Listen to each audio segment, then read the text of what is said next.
ខ្មែរនាំគ្នាសាទរធ្វើការបដិងនិងបញ្ចុះបញ្ចូលទៅ UN រហូតបានលទ្ធផលអង្គការសហប្រជាជាតិ UN ជំរុញឲ្យមានបទចុះបាញ់ដើម្បីការពារប្រជាពលរដ្ឋឯកឧត្តមកែវ រ៉េមី ប្រធានគណៈកម្មាធិការសិទ្ធិមនុស្សកម្ពុជាបានបង្ហោះសារដោយមានអារម្មណ៍រីករាយថានៅទីបំផុតការិយាល័យឧត្តមស្នងការសិទ្ធិមនុស្សនៃអង្គការសហប្រជាជាតិបានទទួលយកបញ្ហានេះនិងចេញសេចក្តីថ្លែងការណ៍ជាផ្លូវការខណៈដែលសារព័ត៌មានកម្ពុជារាយការណ៍ថា UN កំពុងជំរុញឲ្យមានបទចុះបាញ់និងការពារប្រជាពលរដ្ឋជាបន្ទាន់ការិយាល័យសិទ្ធិមនុស្សរបស់អង្គការសហប្រជាជាតិបានអំពាវនាវឲ្យប្រទេសកម្ពុជានិងថៃ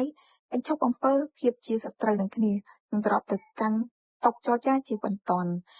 ដោយសារតែប្រជាពលរដ្ឋជិតកន្លះលានអ្នកត្រូវបានបង្ខំឲ្យភៀសខ្លួនដោយសារចំនួនតាមព្រំដែនបានកើតឡើងលោក Jeremy Levin អ្នកនាំពាក្យសិទ្ធិមនុស្សរបស់ UN បានថ្លែងថាការមានរាយការណ៍ថានៅតំបន់ជុំវិញភូមិជាច្រើននិងទីតាំងវត្តពធកំពុងត្រូវបានវាយប្រហារដោយយន្តហោះចម្បាំងដ្រូននិងកាំភ្លើងធំស្ថិតក្រោមការប្រយុទ្ធគ្នាយ៉ាងស្វិតស្វាញរវាងភាគីទាំងពីរក្រមច្បាប់សង្គ្រាមបង្ហាញយ៉ាងច្បាស់ថាការការពារប្រជាពលរដ្ឋនិងហេដ្ឋារចនាសម្ព័ន្ធស៊ីវិលគឺត្រូវយកចិត្តទុកដាក់យ៉ាងខ្លាំងបំផុតភាគីទាំងពីរត្រូវតែបញ្ឈប់ការបាញ់គ្នាជាបន្ទាន់ហើយត្រូវត្រឡប់ទៅកាន់កិច្ចព្រមព្រៀងនិងការចរចាមិនដឹងថារាជរដ្ឋាភិបាលថៃត្រៀមវិធីដោះស្រាយចំពោះបញ្ហានេះរួចហើយឬនៅ